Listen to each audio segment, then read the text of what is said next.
पिछले वीडियो में हमने इंटीजर्स के पहले प्रॉपर्टी फर्स्ट प्रॉपर्टी के बारे में पढ़ा था जिसका नाम था closure property.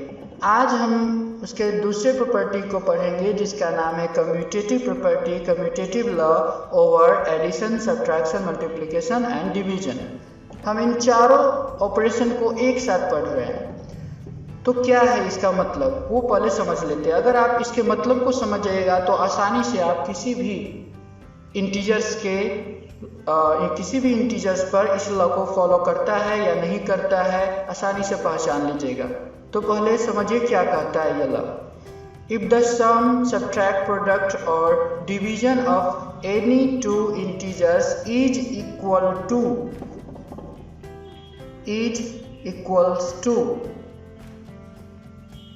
the sum, subtract, product or division of two integers in reverse। यहाँ ध्यान देना है, सबसे इम्पोर्टेंट है ये रिवर्स ऑर्डर। इसको समझ जाइएगा तो आप आसानी से समझ लीजिएगा क्या लॉ है ये। Reverse order is called commutative law.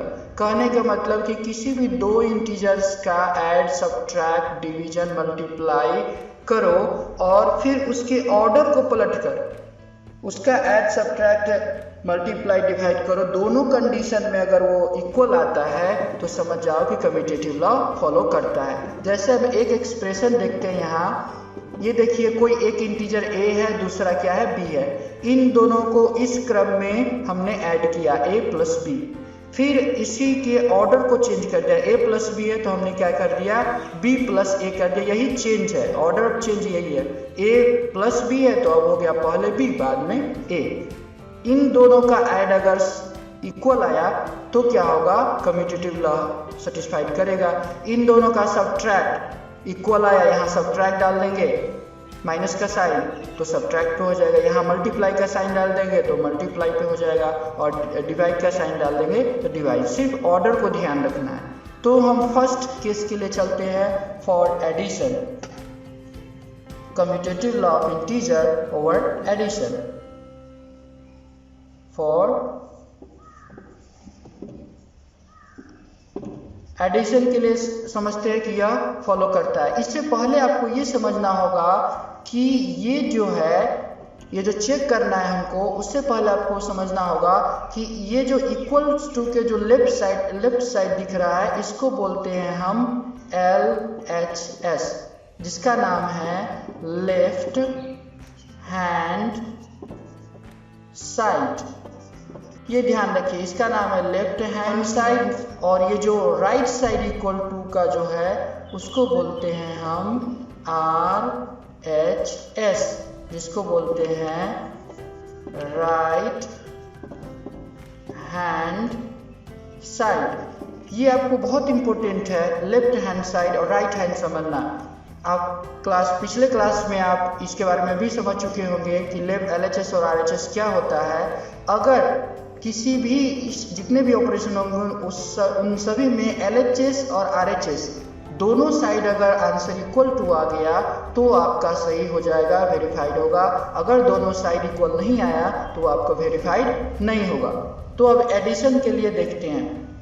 तो कोई दो इंटीजर्स ले लेते हैं, एक ले लेते हैं 2 और दूसरा ले लेते हैं 5। अब इन दोनों को ऐड करो। तो ऐड करने से पहले आप एक्सप्रेशन लिख लो। इसको ऐड कैसे करना है, एक्सप्रेशन क्या होता है 2 प्लस 5 इक्वल्स टू आपको क्या करना है 5 प्लस 2।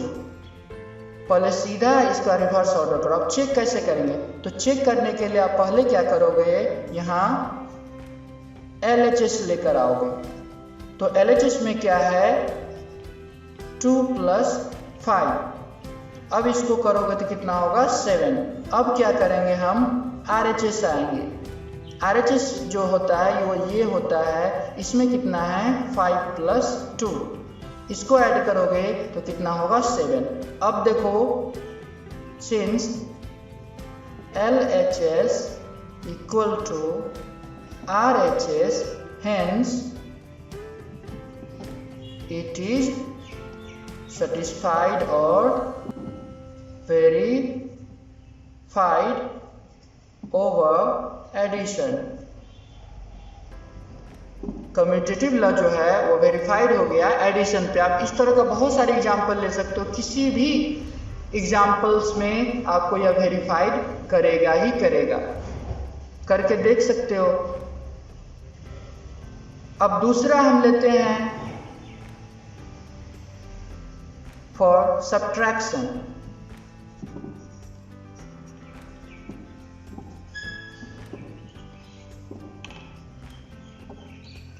सब्ट्रैक्शन के लिए देखेंगे,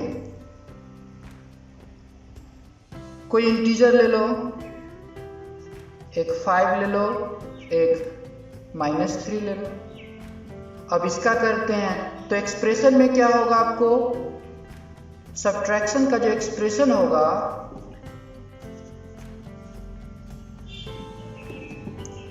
वो इस तरीका से होगा, a minus B equals to b minus a। ये आपका एक्सप्रेशन हुआ। और मान लेते हैं कि ये आपका a है और ये आपका क्या है, b है। इसको a समझो, इसको b समझो। अब इस एक्सप्रेशन पे बैठाओ तो LHS में लेंगे a माइनस b, तो हो जाएगा 5 माइनस 3, क्योंकि ये उसका अपना साइन है। अब देखो ये 5 हो जाएगा और ये तो अच्छी तरह से समझ चुके हैं पिछले वीडियो में। तो ये मल्टीप्लाई होगा, मल्टीप्लाई होकर ये क्या हो जाएंगे, +3। आपका आंसर कितना होगा, 8 होगा। अब RHS में ले लेते हैं b माइनस a। अब b में क्या है, -3 माइनस a में क्या है, 5 है। अब इसको कैलकुलेट करोगे तो आंसर क्या आएगा, -8। अब यहां ध्यान दीजिए, यहां आपको LHS not equal to RHS है। देखिए गौर से, ये -8 है और ये +8 है। तो आप समझ रहे हैं कि जब दोनों साइड इक्वल नहीं हुआ तो यह वेरीफाइड नहीं करेगा। Hence it is not verified over subtraction. तो आप समझ गए कि commutative law of integers over subtraction not verified. Subtraction के लिए आपको वेरीफाइड नहीं होता। अगर आपको क्वेश्चन पूछ दे कि बताइए कि इंटीजर्स का कम्यूटेटिव लॉ ओवर सब्ट्रैक्शन के लिए वेरीफाइड है, तो नहीं, कॉज डाल दीजिएगा इस तरह से एक एग्जाम्पल देकर, वो वेरीफाइड नहीं होगा। अब तीसरा चलते हैं for multiplication.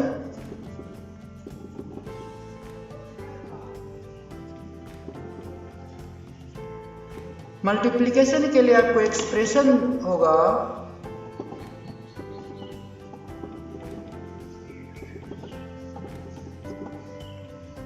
a into B equals to b into a। अब कोई नंबर ले लीजिए, मान लेते हैं कि हम a इक्वल्स टू 5 ले लिए और b इक्वल्स टू -3 ले लिए। अब इसी पे वेरीफाई करेंगे तो LHS ले लेते हैं। LHS में है आपका a इंटू b, तो 5 इंटू -3 रिजल्ट आपका आएगा -8। अब RHS में ले लेते हैं b इंटू a। ऑर्डर को रिवर्स कीजिए तो पहले -3 फिर 5, आंसर आपका -8। यहां आप देख रहे हैं कि LHS और RHS दोनों इक्वल्स है। ये भी इक्वल है इसका, और ये दोनों साइड क्या है, ये इसका इक्वल है। तो इसका मतलब हुआ कि प्रोडक्ट के लिए, मल्टीप्लिकेशन के लिए यह वेरीफाइड होता है। Hence it is verified over multiplication. तो समझ गए। अब लास्ट है डिवीजन के लिए, ये ध्यान से समझना है। फॉर डिवीजन, डिवीजन का एक्सप्रेशन होगा a divide b equals to b divide a। अब सोचिए कि अगर एक कोई इंटीजर है, इसमें अगर b से डिवाइड करेंगे, फिर इसके रिवर्स ऑर्डर को कर देंगे तो क्या आंसर सेम आएगा? तो वैसे ही पता चल रहा है कि सेम नहीं आएगा। फिर भी आपको तो ये सेटिस्फाइड नहीं होगा, आपको कॉस देना है। तो कॉस देने के लिए आपको एग्जांपल्स लेने होंगे। a इक्वल्स टू ले लेते हैं 5 और b इक्वल्स टू ले लेते हैं 2 ले लेते हैं। ठीक है, अब इसको हम वेरीफाइड करेंगे। तो LHS में लिखेंगे a डिवाइड b, तो आपको 5 डिवाइड 2 करने हैं। तो रिजल्ट क्या आएगा? इसको डिवाइड कीजिएगा तो आपको फ्रैक्शन में 5/2 और 2.5 डेसिमल में आएगा। अब इसे RHS में लेकर आए तो b डिवाइड a होगा। कहने का मतलब 2 डिवाइड 5। अब इसको करोगे तो आप फ्रैक्शन में 2/5 और नहीं तो आप डेसिमल में लाओगे तो इसका आंसर होगा 0.4। तो अब देखिए यहाँ ये 2.5 है, ये 0.4 है, ये दो किसी भी कंडीशन में इक्वल नहीं होगा। तो आप समझ गए, चूंकि since LHS not equals to RHS, hence it is not verified। तो आप समझ गए कि कम्यूटेटिव लॉ जो है वह एडिशन और मल्टीप्लिकेशन पे वेरीफाइड होता है, सब्ट्रैक्शन और डिवीजन पे वेरीफाइड नहीं होता है। क्यों नहीं होता है वो एक्सप्रेशन लेकर हम समझा देंगे। तो आप समझ गए कि किस तरीक़ा से हम वेरीफाइड करेंगे कम्यूटेटिव लॉ। अगले वीडियो में हम एसोसिएटिव लॉ के बारे में पढ़ेंगे।